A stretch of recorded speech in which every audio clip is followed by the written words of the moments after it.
Hey everyone, welcome back to the channel. I'm Nick. I'm Vic. And we're NV Board Gaming. Today we're going to take a look at Super Skill Pinball 4K. Vic's going to teach you how to play this game. It is a game by Whiz Kids. It goes 1 to 4. You can play it solo, no problem. Jeff Ogleskin designed it, so we're going to give our review once Vic is done with this teach. All right, we are set up here for a game of Super Skill Pinball 4K. I have the Carnival player game set up here, but there are different boards that you can play with in the game. But for the purposes of this instruction, I will just show the very basic one here. Players will have this little pinball token, looks a lot like a real life pinball, and 2 dice. And they'll mark off the X on round 1 to start the game because you're just tracking your round on what round you're on here. So we're on round 1. There's 3 total rounds. Each round consists of rolling the 2 dice, and players can kind of take turns, or if you're playing it solo, you would roll it yourself. But I roll these 2 dice, and what you're going to do is you're going to choose between one of the 2 values. So you start at the top here where it says start, and you could go ahead and X out this box that's a 4 and a 3, or you could choose to start in any of the zones that are shown on the player board. The player board zones are marked with this white line here to show you how you're going to descend down the board, because just like real pinball, the ball falls down to the flipper area. But to start, we're going to just look at this top zone here where I've marked off the 4 using one of the dice I have. In this section, it tells you very clearly on the top that when you fill 3 Ferris wheel carts, you get a skill shot. And the skill shot is just over here. You're going to choose a number that you'd like, and you ultimately will get to use that as a one-time dice value to get you out of a jam. If you need a certain number, you can use that only once, and then you would just erase it again. And that's only if you were to get 3 of these. So as you gain 3, you're going to gain skill shot that way. Next, you would go ahead and roll the dice again, and here I've got a 4 and a 2.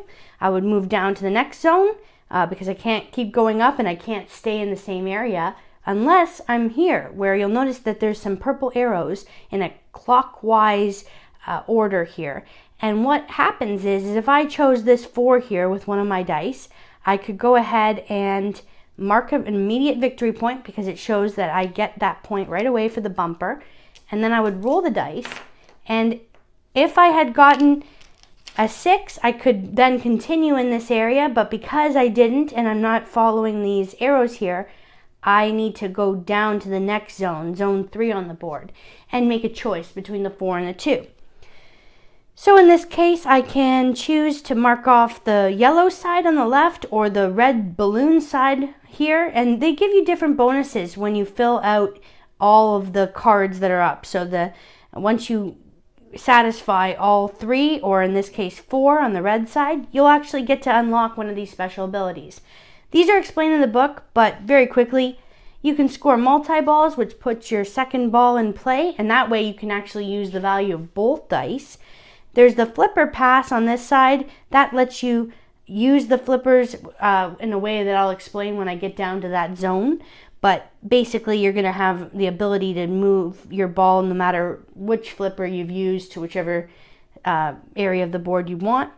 And then there's this fill 2 feet of strength spaces. This here, you have to do it in a sequential order, so it kind of helps you get higher up so you can get the good points at the end of this. There's 20 points there. If you had done the red side, there's an out lane. You get 2 times the amount of points. That's when you end up on these sides, the left and the right side, just like in real pinball. The bumper bonus up here, that would just let you move. You'll notice that there's a little white arrow. It lets you move your ball around counterclockwise instead of just clockwise, and you're going to get twice the amount of points. There's another multi-ball. And both the yellow and the red have straight up points that with a little infinity symbol where you could always just go ahead and grab 3 points, or you could go ahead and get 2. That's another choice you can make. So if I had decided on this, perhaps I would go for a 2 here on the yellow, and I would end up there. I'd mark an immediate point for having done that. And then I'll roll my dice one more time. So I can go down to the bottom here, and 1 isn't a choice. I can choose to put it here on the yellow. I would likely not choose the out lane here, because if I did, that would be the end of my round because my ball would be lost. And then I would go and score 2 points for every red box that I have X'd out. But this is the beginning of the game, so that would be a little silly. So I could just put in a 1 right here. And what's important to note is I don't have the flipper bonus. So because of that, it's coming from the yellow flipper. So in my next roll, when I make a choice about my dice, oh, I got it. The same thing, 1 and a 1 again. I can only go to a yellow area of the board or a white area of the board. I cannot send this ball because it's originating from the yellow flipper. I can't send it up to a red area or this balloon area, just a yellow or a white. And in this case, I would go ahead and maybe mark off the 1 here and send my ball all the way up again. And just keep repeating this over and over again until eventually you run out of options of places that you can put your ball and you end up having to take an out lane. Once you take an out lane and your ball exits the game and falls through, you're going to have to start another round. To start another round, you clear out all of the spaces that were marked with the dotted lines, and you will start your ball right at the top again and mark off your next round. One additional option that I will mention in the game is the ability to nudge the machine, if you will, which is similar to real life. That would be done if you really needed a specific number and your dice results simply weren't showing here. So if I had a 4 and a 4 and I really wanted that 5 so I could complete this Ferris wheel and get my skills shot, what I would do is I would take the difference between the number I want, which is a 5, and the 4, and I would go ahead and mark a 1 at the bottom because the difference between 5 and 4 is 1. And I would put an X in this double framed box. The double framed box, anywhere you see those, they don't get erased from round to round. So you only get up to 3 nudges in the entire game. And that goes the same as these bonuses that I explained earlier. They're double framed boxes, so once they're used, you don't get to score them again or get them again. They're just there one time throughout the game. So I would nudge, get what I wanted, mark my 5, not change the dice here, leave them as they are. And if you nudge, there is a possibility that you might tilt on the next roll, which is, in real life, if you're messing around with the machine, it'll tilt. So what you would do is you would roll the dice for your next turn. And here I have a 5 and a 4. If the difference between the 2 dice results is equal to or greater than the nudge amount, you're okay.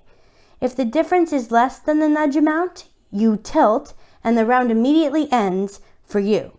And you're going to lose all of your ball tokens that are in play. So you'll go down there and you'll have to mark the third X. If your game would be done if you were in the third round. That's it. It's over.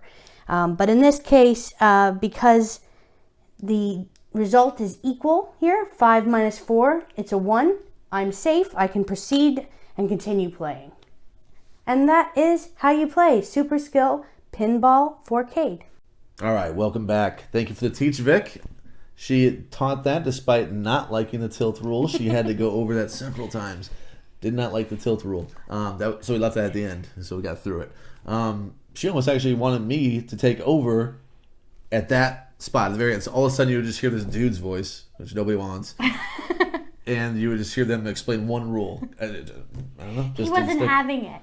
He wasn't having it, so he, You gotta be the same person. You can't just jump, hey, He guys. provided a lot of spousal encouragement, so thank you, Nick, for that. I did not get upset. You did, though. No, I did. I rage quit a little bit. So, yeah, don't let that rule get you down. So, let's go with pros of the game. Pros, the boards look really nice. So, let's look at this board. This one that Vic showed, so let's flip it over. Nice colors, good mats, good little roll and write. You could play this game solo just as well as you would play with multiplayer. I don't think it would make much of a difference other than at the end when you're comparing against the score. Yeah. During the game, though, it's going to play exactly the same. You're rolling the dice and you're writing down whatever you want. Doesn't matter what your opponent's doing at all, really. You might get let down if they're continuing to go because, like in a game, let's say like Everdell, where you can keep going, the other person's on a different season, maybe even they can have different rounds in this game. So that's a thing. That I like that in a way, but once you're done with your game, it's a little drawn out. Think of a game like 51st State, where a person can keep going and you're done. That can happen in this game too. That's true. And I'm sorry I'm referencing other games. We're kind of game nerds here, so there are games that I can reference often. But if you think of a game, you're finishing a test. You have to wait for everyone to finish. you're doing that here in a way that can happen where it's like, okay, I am done. I did my 3 rounds. Vic is still on round 2 and just finishing up, and she actually has a whole nother round. Maybe she did really well somehow. Yeah. It won't be that bad generally because you're going to be forced to fill out these bumpers here. Not bumpers. What do you call those? The flipper area. Yeah, the flippers. You're going to be forced to fill those out. So, the round is going to end. You can't just keep skimming and repeating. You're going to have to hit the ball back up, and you're going to bleed out those dice rolls. Yeah. This game would have been one that, had we filmed and played this game before we did best games, like if you like Yahtzee, this one would have made it on my list for sure. Oh, definitely, yeah. It's more complex, I would say, but it's still not a complex game. It's just next step for somebody that likes Yahtzee, something like that. It's a better design, I would say, but Yahtzee, it's a classic. It's a good one. There's nothing wrong with Yahtzee. Do I prefer it over Yahtzee? I actually like Yahtzee just fine. I have fond memories of Yahtzee, so I don't know where I put Yahtzee on a scale. It's tough because I'm so used to. I can go through the motions. I play this Dice Buddies or whatever. Yeah. I don't know if I rank it better. My principal says I should. Do I think it's better? I think OG. I think OG Yahtzee is just as good as any other roll and write. Really, that's just my opinion. You can say what you want. OG Yahtzee. Something about it. This one is a good one, though. I like this. I can recommend it, especially if you're a solo player. I would say if you like soloing games, just easy, easy games, easy recommend. Yeah. I'll stop holding court over here. What do you have for positives? Yeah, I mean, you think about it like you're at an arcade and you're trying to get that high score where you can put your initials in or spell out a bad word as your high score and you can live in infamy forever.